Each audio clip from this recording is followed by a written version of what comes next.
ఓంకారా సదాధారా దేవా సర్వాధారా నిన్ను పాడితి నీమో మనసారా మా మొర విను మా నిరాకారా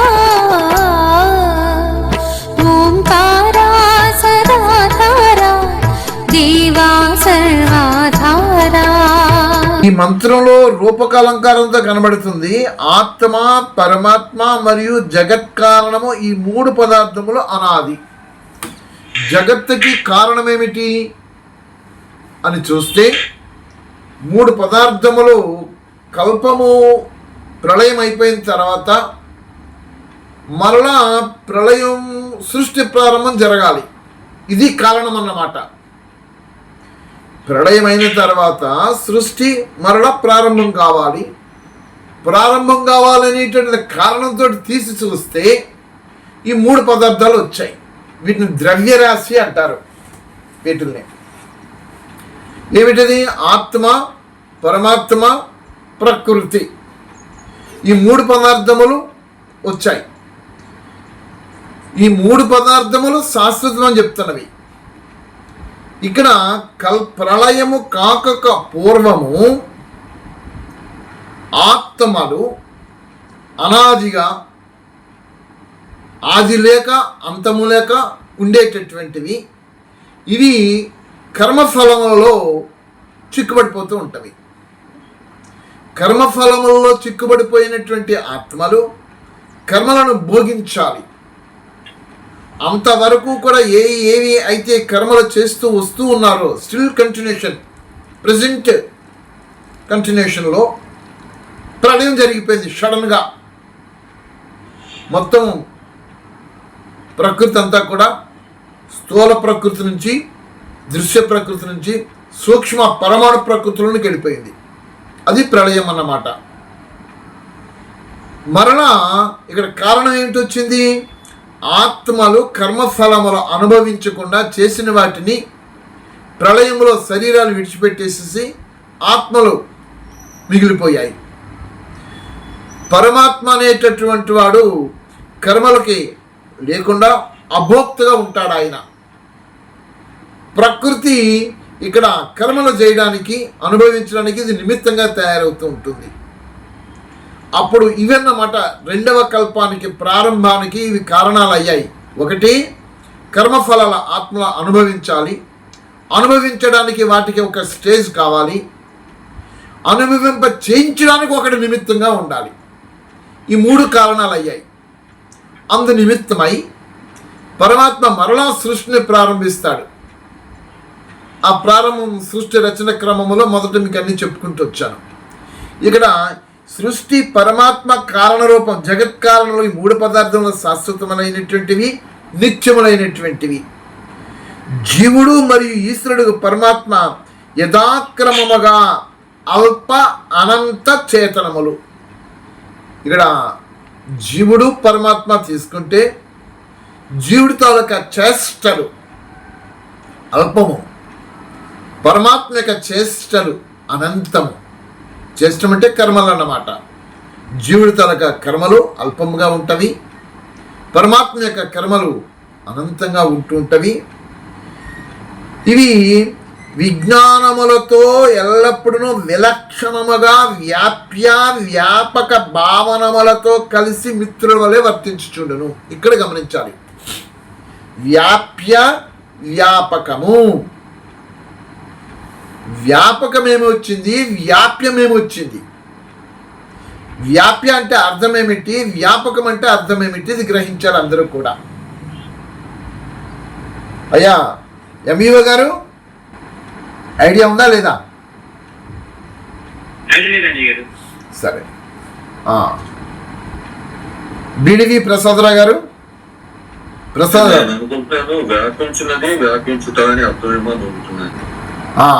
ప్రసాద్ సుబ్బయ్య గారు,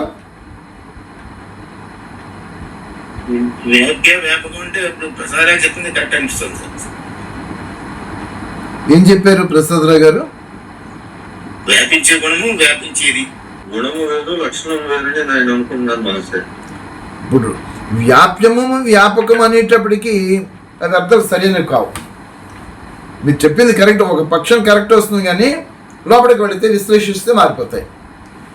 వ్యాపించుకునేది, వ్యాపించేది రెండు వచ్చాయి ఇక్కడ. వ్యాపించుకునేది, వ్యాపించేది. ఏది వ్యాపిస్తుంది, ఏది వ్యాపించుకుంటుంది, అదనమాట వ్యాప్యము, వ్యాపకము. వ్యాపించుకునేది, వ్యాపించేది రెండు వస్తున్నాయి. దాసరి వారు మీరేమంటారు సార్? ఇక్కడ వ్యాప్యము అన్నప్పుడు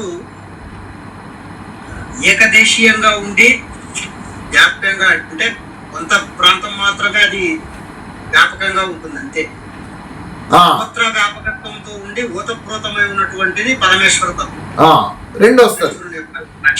వ్యాపించుకునేది ఆత్మ, ప్రకృతి. వ్యాపించేది ఈశ్వరుడు, పరమాత్మ. అదన్నమాట వ్యాపక వ్యాప్య లక్షణములని రెండు. ఇక్కడ ఏమంటున్నాడు ఇక్కడ మనకి భావంలో కనబడుతున్నది వ్యాప్య వ్యాపక. వ్యాప్య ఏమిది? వ్యాపించుకునేది. ఏమిటి? ఇదిగో ఆత్మ. రెండవది ప్రకృతి. ఈ రెండు వ్యాపించుకుంటాయి. వ్యాపించేది ఏమిది వచ్చింది? ఈశ్వరుడు వస్తున్నాడు, పరమాత్మ వస్తున్నాడు. పరమాత్మ వ్యాపించబడి ఉంటాడు, ఆత్మ కానీ ప్రకృతి కానీ వ్యాపించుకుంటుంది. ఈ రెండు లక్షణాలతో, విభిన్న లక్షణాలతో ఇక్కడ చెప్తున్నాడు అన్నమాట. అవి ఎల్లప్పుడూ విలక్షణములుగా వ్యాప్య వ్యాపక భావములతో కలిసి మిత్రులే వర్తిస్తుంటుంటాయి. ఇక్కడ ఎప్పుడైతే వ్యాప్య వ్యాపక విలక్షణముతో ఉంటున్నావో ఆత్మ దగ్గరికి వచ్చి చూస్తే ఆత్మలు కర్మలలో చిక్కుబడిపోయి కర్మలు చేస్తూ ఆ కర్మల్లో వాటిని భోగిస్తూ ఉంటుంటే పరమాత్మ అభోక్త రూపంలో ఉంటూ వీటి కర్మలలో చిక్కుబడకుండా సాక్షిగా ఉంటూ వ్యాపించే గుణంతో ఆయన ఉంటాడు. మిత్రులను వర్తించండి. అదే విధముగా ఏ అవ్యక్త పరమాణు రూప కారణములతో కార్యరూప ప్రపంచమునకు అది కూడా అనాదే.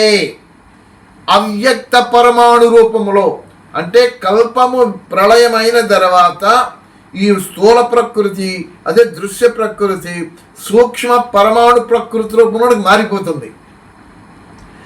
మనం చూసే దృశ్య పదార్థాలు ఏమీ ఉండవు ఇంకక్కడ. ఈ భూమి కనబడదు, ఈ వాయువు కనబడదు, అగ్ని కనబడదు, ఆకాశము కనబడదు, ఏమీ కనబడదు. ఇవంతా కూడా పరమేశ్వరుని యొక్క ఎదుట రూపమున అయోగ్యమై, రూపము లేకుండా, వెలుగు లేకుండా, చీకటి లేకుండా ఉంటుంది.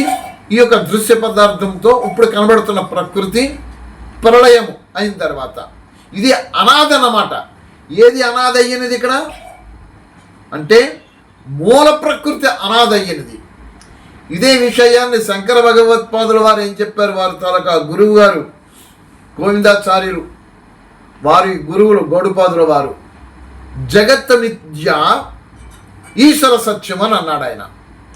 జగత్తు అంటే వారి యొక్క భావన భాషణ, అది వారు చెప్పింది సత్యమే, కానీ నెక్స్ట్ జనరేషన్లో వచ్చినటువంటి ఫాలోవర్స్ ఎవరైతే వచ్చారో దాని అర్థాలు మార్చుకుంటూ చెప్పుకుంటూ వచ్చారు. జగత్ మిథ్య అంటే ఏమిటి? దృశ్య పదార్థముగా కనబడేటటువంటి ఏదైతే ప్రకృతి ఉందో ఇది మిథ్య. ఏది శాశ్వతము? మూలతత్వం ఏదైతే ఉందో అది శాశ్వతము. దానికి ప్రమాణం ఏమిటి? ఇదిగో ఈ మంత్రం. మూల ప్రకృతి అయినటువంటి ఏదైతుందో ఇది అనాది, దీనికి ఆది లేదు, అది శాశ్వతంగా కనబడుతుంటుంది. మనకి ప్రత్యక్ష దృశ్య పదార్థముగా కనబడేటువంటి ప్రకృతి ఏదైతుందో, ఈ జగత్ ఏదైతుందో ఇది మిథ్య అవుతుంది. ఇది అప్పుడు ఆ గౌడపాదుల వారు కానీ గోవిందాచార్యుల వారు కానీ జగత్ మిథ్య ఈశ్వర సత్యం అనేది కరెక్ట్ అయిపోయింది అక్కడ. ఆ నెక్స్ట్ ఫాలోవర్స్ వచ్చినప్పటికీ జగత్ మిథ్యని దీని ఏకంగా మొత్తం జగత్తునే లేకుండా చేసి పడేసి ఈశ్వర సత్యం అని చెప్పేశారు. ఆత్మ కూడా పరమాత్మ లయమైపోతుంది ఈ భావంతో వాళ్ళు వెళ్ళిపోయారు. కానీ ఈ మంత్ర ప్రభావంతో తీసి చూస్తే, ప్రమాణముగా తీసి చూస్తే ఆత్మ సత్యమైపోయింది, ఆత్మ శాశ్వతం అయిపోయింది, ఆత్మ నిత్యమయ్యింది. ఇది లయమయ్యే ప్రసక్తి ఎక్కడ లేకుండా కనబడకుండా ఉంది. పరమాత్మ కూడా శాశ్వతుడైపోయి ఉన్నాడు. ఈ రెండింటితో పాటు ప్రకృతి కూడా శాశ్వతమైపోయి ఉన్నది. ఇది ప్రేక్షక మహాశయులు గమనించండి. ఈ మంత్ర ప్రమాణం వేద ప్రమాణంగా తీసి చూస్తే ఆత్మ అనాది, పరమాత్మ అనాది, ప్రకృతి అనాది. ఆత్మకు ఆది లేదు, అంతము లేదు. పరమాత్మకు ఆది అంతము లేదు, ప్రకృతికి ఆది అంతము లేదు. ఈ మూడు కూడా ఉంటూ ఎలాగున్నవి? విభిన్న లక్షణములతో ఉన్నవి. ఈ విభిన్న లక్షణములతో ఎలాగున్నవి అంటే ఏమిటి? వ్యాపక భావములతో ఉన్నవి. ఏది వ్యాపించుకుంటుంది, ఏది వ్యాపిస్తుంది అని విశ్లేషిస్తే ఆత్మ, ప్రకృతి ఇవి వ్యాపించుకునేటువంటి వాటిగా ఉంటవి. పరమాత్మ దగ్గరికి వచ్చి చూస్తే పరమాత్మ వ్యాపించుంటాడు. ఇది గ్రహించండి. ఇక్కడ నిత్యమై ఉన్నది. సకల ప్రాణులు పాప పుణ్యాత్మక కర్మలు అనర్చుచు వాని ఫలములను భోగించుచుండును. అది ఈ మంత్రములోనే అజన్మ. పరమాత్మ దగ్గరికి వచ్చి చూస్తే పరమాత్మ అజన్మడు, అభోక్త అని చెప్తుంది. మరి పాప పుణ్య కర్మల ఫలాలని అనుభవిస్తూ భోగిస్తుంది. ఏది అనుభవిస్తూ భోగిస్తుంది? ఆత్మ అనుభవిస్తూ భోగిస్తుంది. పరమాత్మ దగ్గరికి వచ్చి చూస్తే పరమాత్మ గురించి మనం ఏం చెప్తున్నాము? అజన్మ అని చెప్తున్నాము, అభోక్త అని చెప్తున్నాము, అవ్యక్త అని చెప్తున్నాము. మరి అజన్మ, అభోక్త, అవ్యక్త. అవ్యక్త అంటే కండ్లకి కనబడడు, అభోక్త అంటే కర్మఫలములు స్వీకరించడు అని ఉండవు. తర్వాత ఇంకేం చెప్పాము? అజన్మ, తల్లి గర్భము ద్వారా జన్మించడు. జన్మము లేదు, జన్మ అంటే మరణం కాబట్టి మరణము లేదు. అంటే జన్మ మరణం అనే రెండింటికి అతీతంగా ఉన్నాడు. జన్మిస్తే కర్మఫలాలు అనుభవించాల్సి వస్తుంది. జన్మించడు కాబట్టి కర్మఫలములు అనుభవించడు. ఇకపోతే కండ్లకు కనబడడు. ఈ మూడు లక్షణములు విభిన్న లక్షణాలతో వస్తున్నాయి. అదే ఆత్మ దగ్గరికి వచ్చి చూస్తే ఆత్మ పాపపుణ్యం యొక్క కర్మ ఫలములు అనుభవిస్తుంది. మరి సృష్టి ప్రారంభము, కల్ప ప్రారంభము, ప్రళయం అయిపోయింది, మళ్ళీ కల్పం వచ్చింది కదా. మరి కల్పం వచ్చినప్పుడు ఆత్మ మరి అప్పుడేమి కర్మలు ఉంటాయి? అదే కదా సృష్టి మొదటిది అని ఒక ప్రశ్న మనకి బయటకు వచ్చేస్తుంది. అది ప్రథమ సృష్టి కాదు. సృష్టికి కూడా ఆది లేదు, అంతము లేదు. ఈ అనాదులని చెప్తుంది మనకి వేదము. కల్పములలాగా రిపీట్ అవుతూనే ఉంటుంటవి. వీటికి ఆది లేదు, అంతము లేదు. ఈ రిపీట్ అవ్వడానికి, ఈ సృష్టి ఈ విధంగా ప్రకృతి కనబడడానికి ప్రతి కల్పము కూడా నూతన సృష్టి, నూతన సృష్టి ప్రళయము, ప్రళయము తర్వాత మళ్ళీ నూతన సృష్టి, మళ్ళా ప్రళయము. ఇలాగా ప్రళయము, నూతన సృష్టి, వీటికి ఆది లేదు, అంతము లేదు. దీనికి ఒక పదార్థం కావాలి. ఆ పదార్థం ఏదైతే ఉందో అది విభిన్న లక్షణంతో అది ఉంటుంది. ఎలా ఉంటుంది? అది అవ్యక్త పరమాణు రూపంలో అది ఉంటుంది. అలాగ ఉండినటువంటి ఆ ప్రకృతి ఏం జరుగుతుంది? ప్రళయం అయిన తర్వాత దృశ్య ప్రకృతి సూక్ష్మ ప్రకృతిగా మారిపోయి ఆ పరమాణు సూక్ష్మం మహాపరమాణు రూపంలో ఉంటే పరమాత్మ రచనలు చేసి దృశ్య ప్రకృతిగా మార్చి అందులో తను వ్యాపకుడై ఉంటాడు. ఇది వేద ప్రమాణం. ఎందుకు ప్రకృతి ఈ విధంగా రావాలి అంటే మధ్యని ప్రకృతికి పరమాత్మకి మధ్యన ఒకటి ఉంది, ఆత్మ ఒకటి ఉంది కదా. ఈ ఆత్మ చేసినటువంటి పుణ్యము పాపం అనేటటువంటి కర్మ ఫలములు అనుభవించడానికి ఈ మధ్యని ప్రకృతి వచ్చి పడింది. ఈ జీవుడు ఏం చేస్తున్నాడు? ఈ ప్రకృతిలో చిక్కుబడిపోతున్నాడు. ప్రకృతిలో చిక్కుబడిపోయి వీటిని అనుభవిస్తూ భోగిస్తూ అందులో ఉంటున్నాడు. పరమాత్మ అనేటటువంటి వ్యాపకత్వముతోటి సర్వత్రా అణువున విద్యామానుడై ఉన్నాడు. ఉంటూ ఈ యొక్క జీవుడు చేసినటువంటి ఈ పుణ్య పాపముల యొక్క కర్మ ఫలములను వాడికి ఇస్తూ వాడి చేత అనుభవింపచేస్తున్నాడు. ఈ విధమైనగా విభిన్న లక్షణములతో పరమాత్మ ఉన్నాడు. ఏకదేశిగా ఈ ఆత్మ పరమాత్మకి అనంత శక్తిని వ్యాపించుకునే విధముగా ఆత్మ ఉన్నది. ప్రకృతి దగ్గరికి వచ్చి చూస్తే ఈ జీవుడు అనుభవించడానికి వీడికి ఒక స్టేజ్ కావాలి. అదే ప్రకృతి వచ్చింది. పరమాత్మ ఈ మూడింటిలోనూ కూడా అంటే రెండింటిలోనూ కూడా వ్యాప్తమయ్యి ఉంటూ ఉంటాడు. ఈ మంత్రం చెప్తుంది. దీన్ని అలంకారికంగా రూపంగా తీసుకొని చెప్తే ఏమని చెప్పారంటే, ఒక వృక్షం ఉంది, ఆ వృక్షం మీద రెండు కొమ్మల మీద 2 పక్షులున్నవి. ఒక పక్షి ఆ వృక్ష ఫలములను స్వీకరిస్తూ భోగిస్తూ అందులో చిక్కుబడిపోతుంది, ఒక పక్షి సాక్షిగా ఉండిపోతుంది, దేన్ని కూడా అనుభవించదు అని చెప్పింది. ఈ ఒక పక్షి చిక్కుబడిపోయే పక్షి ఆత్మ, సాక్షిగా ఉండేటటువంటిది పరమాత్మ.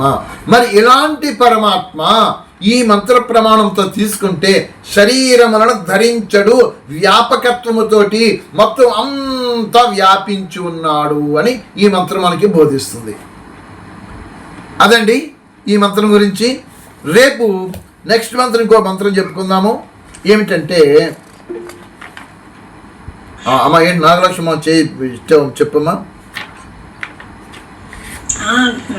గురుగారు ఏం లేదు గురుగారు, మీరు ఇప్పుడు చెప్పిన మంత్రాలను బట్టి నాకు ఒక చిన్న సందేహం వచ్చిందండి. అంటే లలిత సహస్రనామం నేను ఎక్కువ పఠించేదని అన్నాను కదా, అందులో ఒక మంత్రం ఉంటుంది గురుగారు. మంత్రం కాదు గురుగారు, శ్లోకం ఏంటంటే మూల ప్రకృతి అవ్యక్త వ్యక్త వ్యక్త స్వరూపిణి అని ఉంటది. దానికి మీరు ఇప్పుడు చెప్పింది రిలేటెడా అని ఒక సందేహం వచ్చింది గురుగారు నాకు. అమ్మా, లలితా సహస్రనామం అనేటటువంటి యొక్క శాక్తేయ మతస్థులు చక్కగా వారు రచించుకున్నారు. శాక్తేయ మతస్థులు పరమాత్మిక శక్తిని స్త్రీమూర్తిగా వాళ్ళు వర్ణించుకొని ఆ యొక్క అమ్మవారి రూపంలో చెబుతూ వీటిని ఆ విధంగా మార్పు చేసుకొని అమ్మవారికి వారు చేసుకుంటూ వచ్చారు. శక్తి పరమాత్మ రెండు ఒక్కటే. గురుగారు మరి పరమాత్మకి ఆకారం లేదు కదా గురుగారు, మరి వీళ్ళేమో అమ్మవారిని రూపం తీసుకుని ఆరాధిస్తున్నారు. పరమాత్మకి వచ్చి ఆకారం లేదు, నిరాకారుడు ఆయన నిర్గుణుడు. అంటే ఇక్కడ వాళ్ళు చేసే విధి విధానం మరి ఆ లెక్కను చూస్తే తప్పవుతుంది కదా. అమ్మా నువ్వు చెప్పింది కరెక్టే. ఒక్క శాక్తేయ మతస్థులేమిటి, మరి వైష్ణవ సిద్ధాంతం చెప్తుంది అదే రూపాలను చూపించింది. శైవ సిద్ధాంతం కూడా రూపం చూపించింది. ఈ సిద్ధాంతాలన్నీ కూడా వైదిక ధర్మానికి వేద ప్రమాణాలకి విరుద్ధమే. వాళ్ళు రూపధారణలతోటి రూపకల్పనలు చేసి ఆ విధంగా చూపించారు.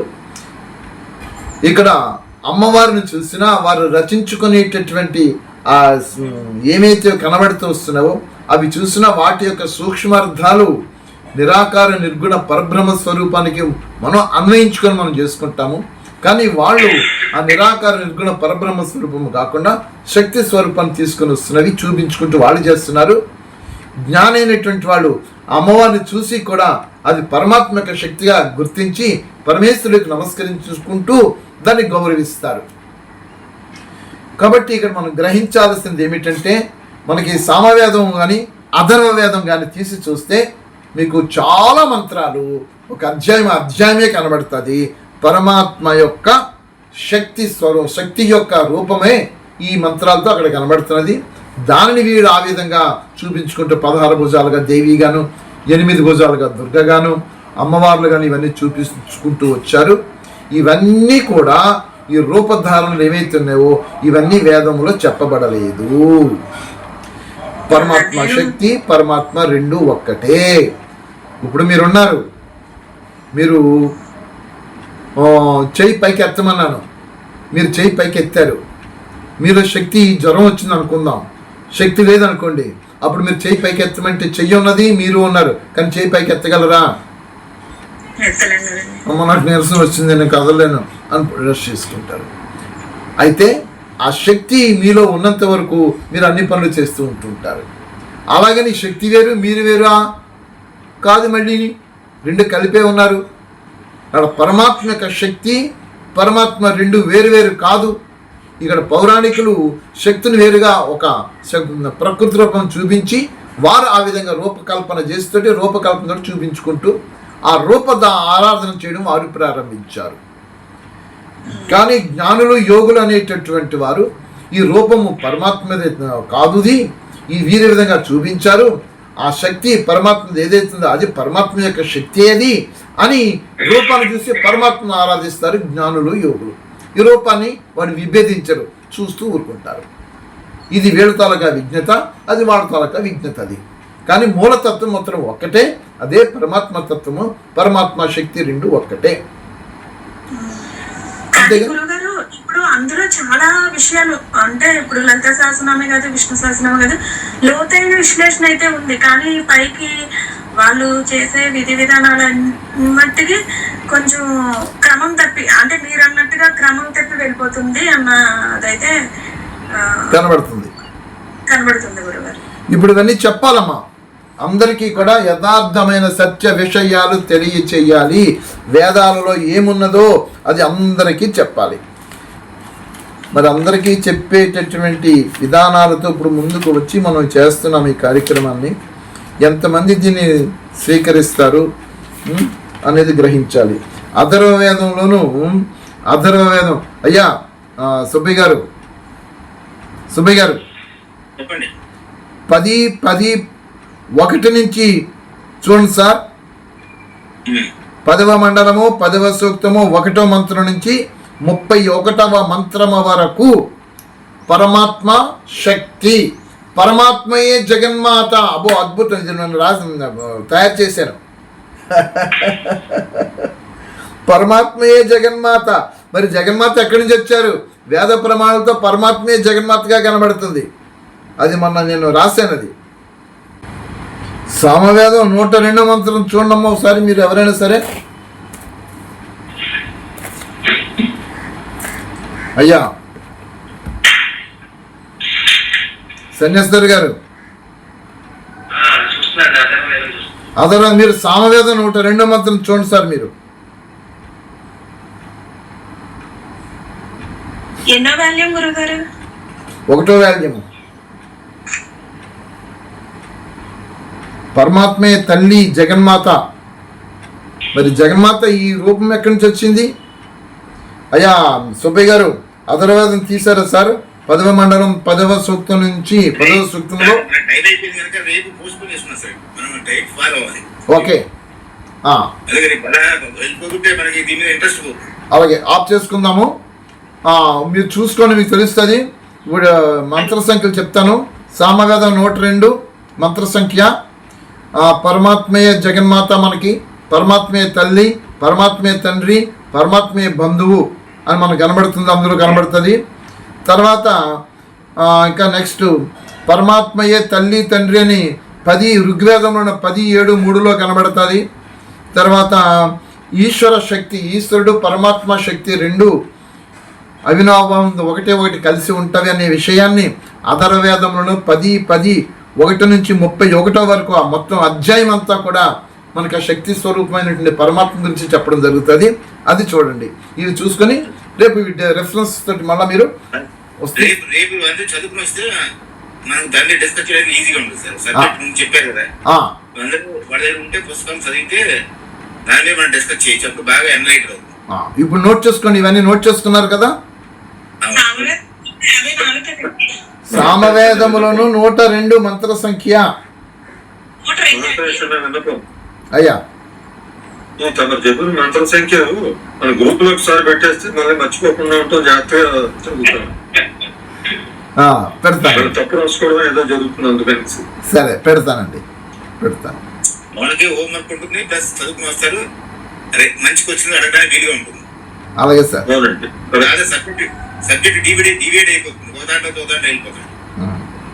తీయడానికి చాలా సమయం పడుతుంది సార్ అందుకని. ఓకే నేను గ్రూపులో పెడతానండి, ఇవన్నీ గ్రూపులో పెడతాను, చూడండి. ఓకే ఇప్పుడు ఈ రోజున మనకి పరమాత్మ అవ్యక్తుడు తోటి, అభోక్తతోటి, ఆత్మ పరమాత్మ ప్రకృతి మూడు ఆది అనాది, మూడు కూడా విలక్షణములతో ఉంటవి, వ్యాపక విధానములతో ఉంటవి అని చెప్పడం జరిగినది. ఇది అందరూ కూడా గుర్తించండి. రేపు దీని కంటిన్యూషన్లోను ఇప్పుడు నాగలక్ష్మి రేజ్ చేసిన పాయింట్ శక్తి స్వరూపములో ఆ యొక్క లలితా సహస్రనామాల్లో ఉన్నవన్నీ, అందులో ఒక మంత్రం దీనికి రిలేటెడ్గా కనబడుతున్నది. ఇదేమిటన్న ప్రశ్న అడిగారు. అమ్మ శక్తి వేరు పరమాత్మ వేరు కాదమ్మా, జగన్మాత దేవి అన్నీ కూడా పరమాత్మ యొక్క కర్తవ్య నామాలే. ఆ పరమాత్మ యొక్క తల్లి జగన్మాత అమ్మ సర్వమ ఆయనే అని మనకి ఇప్పుడు రెఫరెన్స్ మంత్రాలు చెప్పాను. నేను గ్రూపులో మంత్రాల గురించి పెడతాను, అవి మీరు బాగా స్టడీ చేసుకుని రేపు వస్తే రేపు వీటి మీద డిస్కషన్ చేద్దాం. ఓం శుభం భూయాత్. ధన్యవాదములు. తర్వాయి భాగం పరమాత్మ శరీరములు ధరించుతాడా, పార్ట్ 2.